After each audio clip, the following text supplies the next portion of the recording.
आप सभी का स्वागत है फिर से मेरे YouTube चैनल पर। और आज की इस वीडियो में हम जानने वाले हैं दिल्ली दरबार दर्पण, जिसे लिखा है भारतेंदु ने। अगर आप हमारे चैनल पर नए हैं तो इसे सब्सक्राइब कर लेना, क्योंकि हिंदी से रिलेटेड बेहतरीन वीडियोस मैं आप लोगों के लिए बनाता रहता हूं। और अभी हमने एक श्रृंखला शुरू करी है, जो कि है नेट जेआरएफ में लगे जितने भी निबंध है उसको हम क्रम वाइज से जानेंगे। उसी में हमारा आज का पहला निबंध जो है दिल्ली दरबार दर्पण। तो चलिए इस वीडियो को अब शुरू करते हैं। हमेशा की तरह हम लोग चलेंगे सबसे पहले टाइटल की ओर, इसी से इस निबंध को समझने की कोशिश करेंगे। उसके बाद 1, 2 और ये 3 भाग में मैंने इस पूरी वीडियो को बांट रखा है। इन तीनों पार्ट को समझने के बाद ये जो निबंध है आपको अच्छे से समझ में आ जाएगा। सबसे पहला आपको यहाँ पर दिख रहा होगा दिल्ली शब्द, और दूसरा दरबार, और तीसरा है दर्पण। तो आपको इन शब्दों के बारे में थोड़ा बहुत तो पता होगा, और इसी से आपको अंदाजा लग जाएगा कि ये जो पूरा निबंध है किसके ऊपर है। पहली चीज दिल्ली, और यह है दरबार। दरबार आपको पता है कुछ एक ऐसी चीज को कहते हैं जहां पर ये दरबार शब्द जो है, शासन जब राजा वगैरह होते थे उस टाइम पर ये शब्द यूज किया जाता था। जब एक राजा बैठता था, आगे उसकी प्रजा है, साथ में उसका जितना भी उसका जो साम्राज्य है उसके लोग इकट्ठे हो रहे हैं एक साथ, एक तरीके से दरबार लगता है जो महोत्सव टाइप का होता है। हमारे स्कूल वगैरह में भी एनुअल फंक्शन जैसे होते हैं उस टाइप को जब आप देखते होंगे कि पूरा स्कूल एक जगह पर इकट्ठा होते हैं, सारे टीचर्स आते हैं, बच्चे आते हैं, पेरेंट्स को भी बुलाया जाता है, और ठीक इसी तरीके से कई सारे कार्यक्रम भी करवाए जाते हैं, जिसके अंदर आप देखेंगे कि एनसीसी के जो बच्चे होते हैं वो भी रहते हैं, कल्चरल काम भी होते हैं।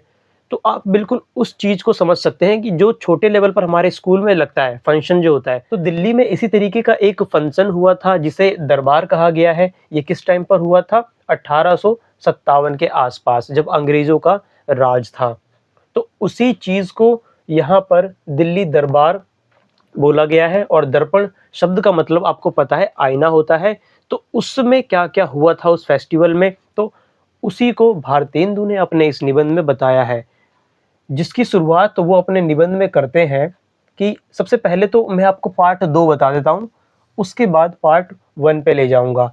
पार्ट 2 कुछ इस प्रकार का है, जैसे आपका जो स्कूल में जब फंक्शन होता है तो आप पाते हैं कि एक स्टेज लगा होता है, प्रिंसिपल की बैठने की जगह होती है, आगे बच्चों के लिए जगह है, पेरेंट्सों के लिए जगह होती है अलग से बैठने के लिए, और जो थोड़े टीचर्स होते हैं उनके लिए भी अलग से चेयर्स लगाई जाती है, और उस पूरे माहौल को अच्छे से सजाया जाता है कलरफुल रंगों से। तो ठीक इसी प्रकार की जो संरचना है इस दिल्ली दरबार की भी थी। तो वो क्या थी, उस स्ट्रक्चर को पहले देख लेते हैं, फिर इसके अंदर क्या हुआ था उसको जानेंगे। तो सबसे पहले नगर से 5 मील दूर एक बहुत बड़ा मैदान है, वहां पर इसे कराया गया। इस जगह के अंदर ये वाला जो हिस्सा मैंने आपको बताया है, ये वायसराय की जगह है। जैसे एक चबूतरा टाइप का होता है, उसके ऊपर एक गुंबद बना हुआ है, और उसी के नीचे उसकी कुर्सी यानी उसका सिंहासन है। और ये जो गुंबद है वो लाल रंग के कपड़े से ढका हुआ था, जैसा नॉर्मली किसी कार्यक्रम में सजाते हैं तो कपड़े, रंग बिरंगे कपड़ों का उपयोग किया जाता है, तो उससे इसे सजा रखा था। और उनकी बगल की कुर्सी में लेडी साहिबा के लिए एक कुर्सी रखी हुई थी, वहीं पर ही वो बैठी थी। तो ये होगी वायसराय की जगह। और ठीक वायसराय के बिल्कुल सामने राजाओं के लिए एक जगह बनाई गई थी, जो मैंने यहाँ पर आपको बता रखा है। ये भी एक चबूतरा टाइप में है, पर लेकिन अर्धकार में। और यहाँ पर बिल्कुल 63 शासन अधिकारी बैठे थे। शासन अधिकारी जो कि राज करते थे, राजा थे, इनके पास अपना खुद का साम्राज्य था। तो इन 63 के 63 राजाओं का नाम आपको निबंध के अंदर मिल जाएगा। और ये जो कार्यक्रम है, ये राजा जितने भी यहाँ पर बैठे, और यहाँ पर जितने भी राजा बैठे पड़े हैं उन सभी के पास झंडा है, जिस झंडे को वायसराय ने ही उन उन लोगों को दिया है। और उन हर एक झंडे पर उस राजा का नाम लिखा हुआ है, और जो रानी विक्टोरिया थी उसका जो क्राउन है वो उस झंडे पे बना हुआ था। तो इसके बारे में मैं आपको और बताऊंगा पार्ट 1 में। तो पहले आप इस चीज़ को देख लीजिए। और इस जो वायसराय का जहाँ बैठा था उसके ऊपर आप देखेंगे वहाँ पर भी कुर्सियाँ लगी थी बहुत सारी।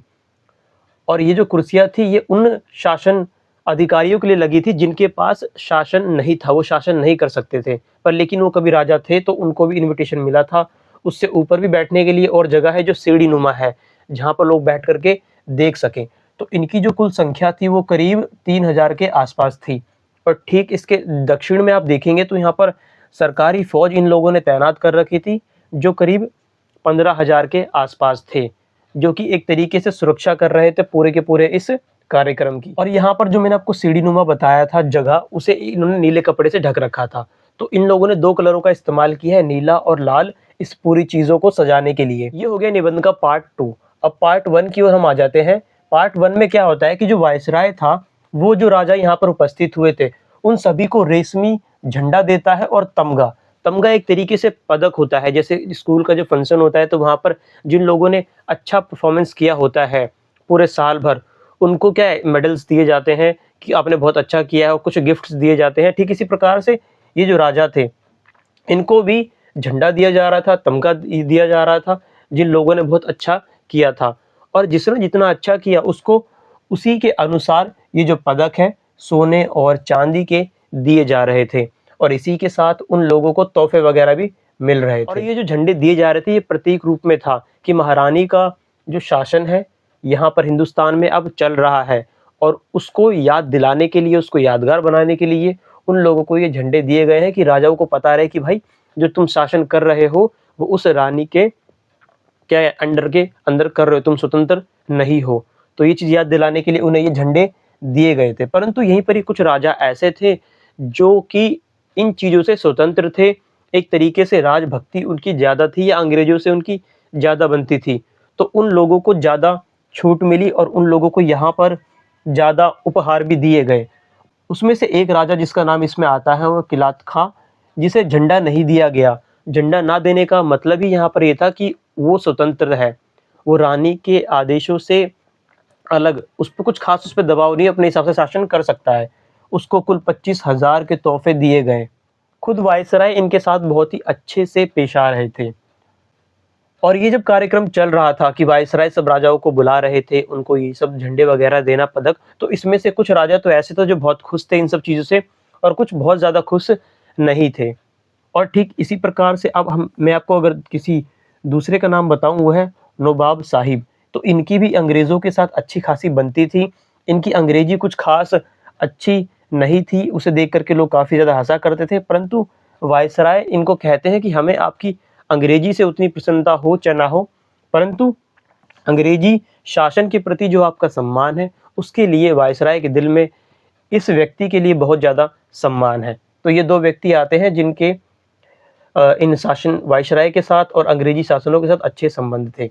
तो ये पार्ट 1 के अंदर था, और पार्ट 2 आपने देख लिया। अब क्या होता है, कार्यक्रम की शुरुआत होती है। कार्यक्रम की शुरुआत कैसे होती है कि जो वायसराय है वहाँ पर पहुँचते हैं 11:45 पर। जैसे प्रिंसिपल पहुँचता है कार्यक्रम में, उसके बाद या फिर जो मेन अतिथि होता है उसके आने के बाद ही कार्यक्रम शुरू होता है। ठीक उसी प्रकार से यहाँ पर ये 11:45 के आसपास वायसराय वहाँ पर आते हैं। जैसे स्वागत नहीं होता, भव्य स्वागत करते हैं, पटरी वगैरह लाल रंग की वो बिछा देते हैं, उस पर चलकर आ रहे हैं। कुछ लोग फूल भी घेर देते हैं उनके स्वागत के लिए, तरह तरह की चीज़ें करी जाती हैं। ठीक उसी प्रकार से वायसराय का जो वहाँ पर भव्य स्वागत हुआ, और भव्य स्वागत होने के बाद ठीक 12 बजे वो अपने सिंहासन पर विराजमान हो गए। और विराजमान होने के बाद इससे पहले उनके सम्मान में कुछ सॉन्ग वगैरह प्ले किए गए थे, जो कि जैसे हमारे यहाँ जनगण मन होता है, तो इन्होंने भी अपने हिसाब से उस चीज़ को चलाया। ठीक 12 बजे ये लोग बैठ गए। उसके बाद मुख्य बंदी यानी चीफ हेल्ड, उसको उन्होंने वायसराय ने उनको आदेश दिया कि भाई जिसके लिए पूरा कार्यक्रम किया गया है वो चीज़ करी जाए। यानी कि महारानी का जो पत्र था, विक्टोरिया महारानी का जो पत्र था कि शासन अब उनके अनुसार चलेगा, तो उस पत्र को उन्होंने पढ़ने के लिए उसको कहा। तो उस पत्र के अंदर उन्होंने बताया, जो रानी ने संदेश दिया था, उनका संदेश सिर्फ इतना ही था कि अब से जो शासन की जो बागडोर है, जो पहले ब्रिटिश सरकार के पास थी, वो लोग अच्छे से चीज़ें को हैंडल नहीं कर पा रहे थे, तो इसलिए जो शासन है अब हम रानी ने खुद अपने हाथ में ले लिया। तो रानी अब अपने हिसाब से शासन को संभालेगी, और उसमें कुछ भी वो फेर बदलाव वो कर सकती है। इसी चीज़ की घोषणा उन्होंने अपने उस पत्र के अंदर की, सबको बताया। ये पत्र पढ़ने के बाद 101 तोपों की सलामी वहाँ पर दी जाती है। उसके बाद वायसराय अपनी जगह से खड़े होते हैं और वहाँ पर जो समाज था उसको एड्रेस करते हैं, यानी कि अपना स्पीच देने के लिए वो अब चालू हो जाते हैं। तो वायसराय अपनी स्पीच में क्या कहते हैं, ये हम वीडियो के पार्ट 3 में जान रहे हैं। उन्होंने उस स्पीच के अंदर बहुत ही आसान सी और सरल सी बातें करी है, जिसे आप सुन के आपको तुरंत ही याद हो जाएगा, और अच्छे से आप जब निबंध को पढ़ेंगे आपको पता लगेगा। इस स्पीच के अंदर वायसराय ने जो रानी थी उसकी बहुत ज़्यादा तारीफ़ें करी कि महारानी जो विक्टोरिया है उनका शासन कितना हम लोगों के लिए अच्छा है, बढ़िया करो। उनकी फुल तरीके से जैसे एक चापलूसी करी जाती है, तारीफ़ करी जाती है, उन्होंने उनकी खूब तारीफ़ें करी। उसके बाद दूसरी चीज़ जो उन्होंने करी कि जो राजा थे, सामंत थे, सरदार, रईस और प्रजा, इन सभी को उन्होंने उनका जो सहयोग उन्हें मिला, जिसकी वजह से ये जो शासन है अच्छे से चल पा रहा है, उन सभी की भी उन्होंने तारीफ़ करी। जो राजा यहाँ पर बैठे पड़े हैं और जो लोग पीछे बैठे हैं और जो जनता है यहाँ पर बहुत सारी, जो कि यहाँ पर जो पब्लिक है पूरे जगह पर वो करीब 2 लाख से ज़्यादा है। वो सभी इस कार्यक्रम को देख रहे हैं। इस 2 लाख से ज़्यादा की जो पब्लिक है, इन्हीं को वायसराय संदेश के ज़रिए बता रहे हैं कि आप लोगों के समर्थन की वजह से ही हमारा जो शासन अच्छे से चल रहा है। महारानी विक्टोरिया जो है, हमें हमारी इस चीज़ को देख कर के बहुत खुश है और वो आगे हम लोगों से यही अपेक्षा रखती है कि हम लोग उनके शासन को अच्छे से स्वीकार करें, क्योंकि जब तक उनका शासन है, हमारे लिए वो लाभदायक है। उन्होंने जो ये शासन संभाल रही है, उसका जो मेन उद्देश्य ही यही है कि जिससे हम लोगों का लाभ हो सके, यानी कि जितने भी लोग यहाँ पर थे इन सब का भला है और इनका भला उसी में है कि इनके शासन को समर्थन मिले। इन्होंने कहा कि महारानी विक्टोरिया ने काफ़ी सारी जॉब्स, यानी कि जो नौकरी है, इन लोगों के लिए क्रिएट करी है और जॉब वो लोग कैसे पा सकते हैं, इसके लिए क्या-क्या योग्यता होती है, वायसराय ने उन सब लोगों को ये बताया। और राजा, सामंतों और इन सब से ये अपेक्षा रखी कि कल को अगर हमारे शासन पर कोई भी अगर मुसीबत आती है, तो आप लोग हमारी क्या है उसके लिए मदद करेंगे। और ये जो बातें मैं आपको बता रहा हूँ, जब आप निबंध पढ़ेंगे ना, तो आपको दिखेगा कि ये जो वायसराय जो ये बातें कहेंगे, वो कितने एक तार्किक तरीके से कहेंगे कि आपको ऐसा बिल्कुल भी नहीं लगेगा ज़्यादातर कि उनसे फ़ोर्सफुली किया जा रहा हो। ऐसा लगेगा कि बिल्कुल ही एक तरीके से उन्होंने कन्विंस कर लिया है सामने वाले को कि हम आपके भले के लिए ही काम कर रहे हैं। तो ये सब बातें वहाँ पर वो करते हैं। तो उनका जो मुख्य उद्देश्य वायसराय का एड्रेस करने का जो रहता है समाज को, वो एक तरीके से उनसे सहयोग की अपेक्षा करते हैं कि आप हमारे शासन को सहयोग दें और इसी तरीके से हम लोग मिल करके विकास करेंगे। और रानी विक्टोरिया की उन्होंने तारीफ़ तो करी ही है। तो कुल मिलाकर के ये पूरा निबंध था जो कि 1857 में लिखा गया था। और शॉर्ट में अगर इस 3 को बताऊं कि इसमें क्या था कि महारानी विक्टोरिया के घोषणा पत्र को आधार बनाया गया है, उसी के लिए पूरा कार्यक्रम इन्होंने किया। महारानी के सम्मान में मैंने आपको बताया कि पूरा का पूरा जो है उन्हीं के सम्मान में ये दिल्ली दरबार पूरा सजाया गया था। और इस निबंध के ज़रिए कई लोगों का ये कहना होता है कि इससे भारतेंदु की राजभक्ति और देशभक्ति दोनों दिखती है। तो ये थी दोस्तों आज की वीडियो, दिल्ली दरबार दर्पण। तो वीडियो अगर अच्छी लगी हो तो वीडियो को लाइक कर देना। अगर वीडियो काम की है तो अपने और दोस्तों के साथ इस वीडियो को शेयर करिए, मुझे बहुत अच्छा लगेगा और उन लोगों को भी ये जो टॉपिक है अच्छे से समझ में आ जाएगा। और अभी तक चैनल को सब्सक्राइब नहीं किया है तो कर लो, क्योंकि आने वाली वीडियो के अंदर जो बाकी के निबंध लगे हैं उन्हें भी मैं आपको काफ़ी अच्छे तरीके से बताऊँगा। तो आप सब्सक्राइब कर लो, बेल आइकन को ऑन कर लेना, वीडियो डालते ही आपके पास नोटिफिकेशन आ जाएगी। तो हम बाकी के जो निबंध है उसे भी कवर कर लेंगे, तो मेक श्योर आप सब्सक्राइब कर लें।